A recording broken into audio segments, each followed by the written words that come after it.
Hello everyone, Hiltos here, and today I'm going to show you how to install the Peerplays witness node and CLI wallet programs using pre-built GitLab artifacts. This will work on clean installs of Ubuntu 18.04 and Ubuntu 20.04. So first we're going to update the package repo and install a few required packages.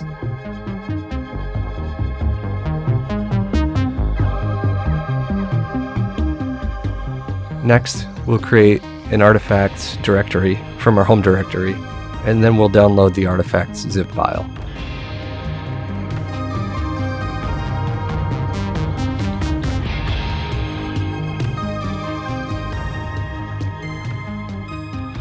We're going to download the artifacts from GitLab, making sure that we have the correct tag here. This is going to be the latest tag. In this case, it's 1.5.16.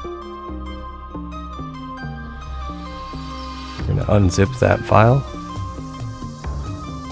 and we need to copy the witness node and CLI wallet programs to the user local bin directory.